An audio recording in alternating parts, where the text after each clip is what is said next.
This week, the US and the EU have made major age verification moves, and they took drastically different approaches, which reveals, I think, how chaotic this stuff really is on a global level. Some states, some countries, it's just a checkbox. Some, it's AI face scanning. Others, it's a government ID upload to a third party. The EU now is doing actual cryptography, which is quite interesting. But these aren't versions of the same idea. They're completely different tools with completely different implications for privacy and also the downstream effects like freedom of information. Let's start with the US here. I think It's Voss actually did some of the best coverage from this. This was introduced on April 13th. It was bipartisan from two representatives. One was a Democrat, one is a Republican. This is very early on. If you actually follow the bill, it's in step 1 out of 5. There is no text, as far as I know, that's been published yet at the time of recording. So this has just been introduced. The announcement would require OS developers to verify user age at device setup, allow parents to set content controls right there, and have those settings flow through to apps and platforms on the device. Apple and Google were the companies that they named as the intended targets, with the framing centered entirely around phones and tablets. Whether or not that's the intention, the actual bill title doesn't necessarily say it is only for Apple and Google. So once we get the bill, we'll be able to make a little bit more sense of this. We'll cover more in future content as the bill text becomes public. The details there are going to matter a lot more. And again, this is a federal push in the same country that has no privacy regulations and has no other real digital protections for adults. That's just not something the US has ever bothered to do. And so we're rolling this out in a country that doesn't have those kind of protections in place. It's also important to mention that the representative also voiced support for several groups, including some of them that were backed by people like Meta. Meta, Facebook, Instagram, whatever you want to call them, doesn't want to deal with safety on their platform. And so they are lobbying hardcore. We've seen other articles that talk about how much they are lobbying because nobody wants to deal with the liability of actually keeping their platform safer. And politicians don't actually want to hold any of these companies accountable. And so it seems like everybody is just trying to figure out what to do and point the finger at somebody else and take the easiest path forward. The mechanism, if you're curious, based on what we know about this, would be similar to California's bill, where essentially you get put in an age bracket, and then that's sent to every developer via an API. And if the developer doesn't get anything, they have to default to the most restrictive. This is not a website checkbox. This is your operating system becoming a persistent signal for all these things. But let's talk about the EU approach for just a second here as well.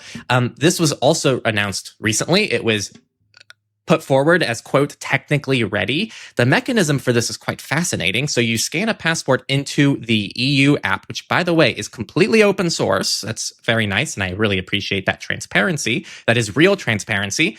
Then the phone will generate 30 credentials that you can use using zero-knowledge proofs, which theoretically, if it's done properly, means you're not submitting any information to a third-party developer. All a third-party developer gets is yes or no, and everything is verified locally on your device. Credentials are then deleted after use, and they refresh every 3 months. This is open source on GitHub. It's been audited, but it's important to mention that in March of 2026, there was actually a security audit that found that the server has no way to verify the passport scan actually happened on your device, and fixing that may require sending document data, like your name and document numbers, to a server, which could break the privacy promise.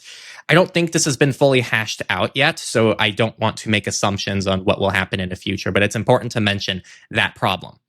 Another problem with this approach is that while the EU app itself is open source, most people are going to be given an official app from their country. So there might be a specific app for France, Spain, Italy, Denmark, Greece, Cyprus, Ireland, and none of those have to be open source to my knowledge. As far as I know, too, I've heard some people mention that this does require Google Play Integrity API, which just means that this is going to be a lot harder to run on custom Android ROMs, which is quite relevant given the EU is also targeting big tech companies with the Digital Markets Act and is trying to prevent them from being gatekeepers. But this very thing they're now requiring from devices might hit potentially open source things as well. These are the kind of things that I'm thinking about that I don't have an answer to yet. One of my favorite blogs from the Privacy Dad actually just came out at the time of editing this video. He kind of goes through what it looks like. So if you want to learn more, I would definitely check out that blog. Now, before I get into how we get involved and what we can do to make our voices heard in a productive way, both of these announcements are governments trying to get ahead of what the internet does to kids.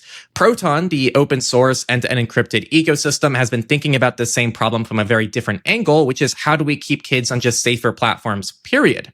And this part of the video is sponsored by them. We've spent years helping people undo surveillance capitalism, things like switching emails, killing tracking pixels, migrating to open source services, and we all know it can be a grind, and most people only start because something finally broke their trust. But Proton's new Born Private initiative flips all of this on its head. Rather than a reactive strategy after everything goes wrong, you can reserve an email address for your kid, locked and private for up to 15 years until they're ready to use it. No surveillance baked in from day one, no profile built before they're old enough to even understand what a profile even is.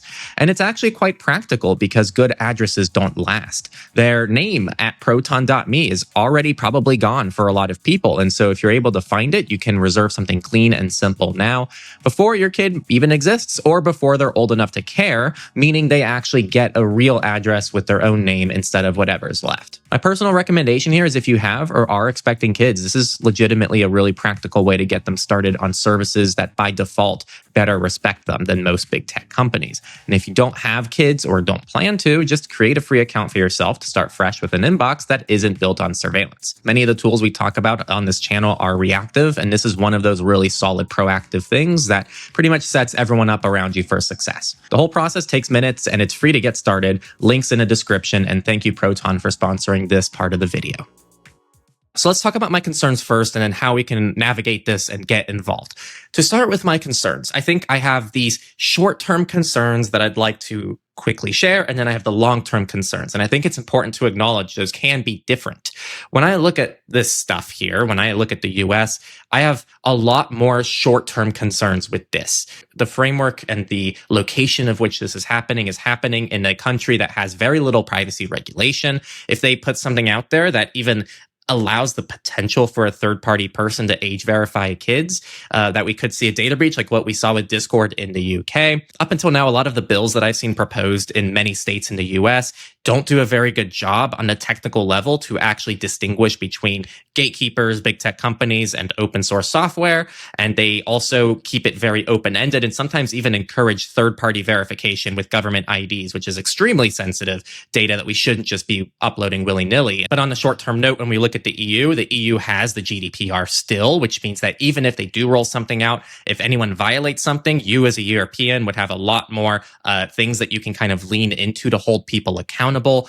There would have to be much higher standards of privacy. The things that they're approaching here are actually based on something that's open source. It's based on the concept of zero knowledge proof. So the goals and the foundations of what they're aiming for are simply just they're reaching much further than what we've seen in lots of places in the US. Again, that's short term. Even then, though, we talked about how the EU hasn't, to my knowledge, quite figured out this whole vulnerability and how they're actually going to verify that the passport came from the right device. So there's still things they need to figure out, and I'm still quite concerned about that. And I'm still concerned about the gatekeeper concern and how this might not work on everybody's devices if they're not inside the Apple and Google ecosystem. I would argue that kids being away from these big tech platforms that they are also accusing of being harmful to children is actually the safest thing for children. And so if you're making them verify their ages on only gatekept devices, that's pretty ironic to me. My long-term concerns are pretty much the same between the US and the EU. It's first asking, what will this turn into down the road? Is this always going to be the scope of where these laws apply? Because already the EU is talking about how this is going to be pretty much the same spec as the EU digital identity wallet, which is rolling out in later 2026. So now we're already starting to see how this technology can expand to mean different things.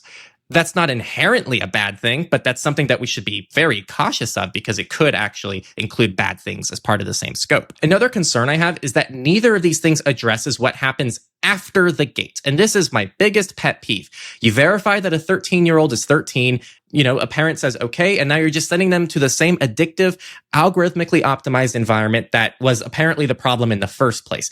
Nothing about the actual harm changes. And that is why I think these big tech companies like Meta, like OpenAI are doing everything possible to lobby for these laws, because now the liability just falls on whether or not a parent says it's fine. And then the social media companies don't have to change anything about what they're doing. If If a parent says it's okay, the companies can exploit those kids just as much as they have been. This also doesn't protect adults. So if you are not a child and you're watching this video, which is probably almost all of you watching this video, you're not getting any protections as a result of this. You're just going to have to go through this age verification process and get none of the benefits because there is actually no accountability for these companies that are really causing the real problems here. So I have serious issues with how it seems like a lot of this stuff is proposed as a solution to dealing with these root problems, but it's not. It is the most surface level way of dealing with them, and we are completely letting these companies off the hook. And while we're doing that, we are still fining them very small amounts and acknowledging that, yes,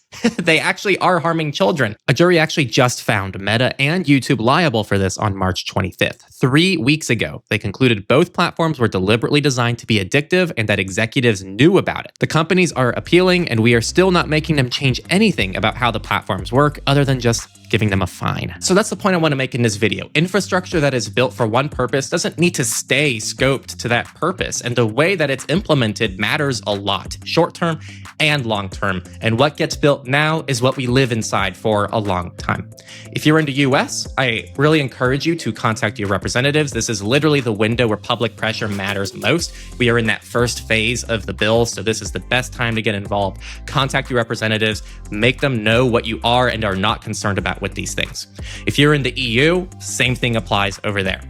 I also recommend following the organizations that are pushing back, like the EDRI, the EFF, the Free Software Foundation of Europe. Check out these people who are advocating and actually doing the hard work to make sure that we can handle this situation as safely as possible. If you want the full legal and technical breakdown on what these laws actually mean and what the terminology really says, I just did a long interview with a lawyer from the Free Software Foundation Europe. That's linked in the description. And of course, if you like what we're doing here, you can support us by becoming a Techlorian down in the description. We have a private Signal group. I have this private RSS feed where I can keep you all updated with news so you can stay better on top of these things going on. If you were a Techlorian, you would have already seen these stories pop up in the RSS feed at the time of recording. I want to thank PROTON for sponsoring this video and also helping make our content possible, and I will see you all next time on Techlore.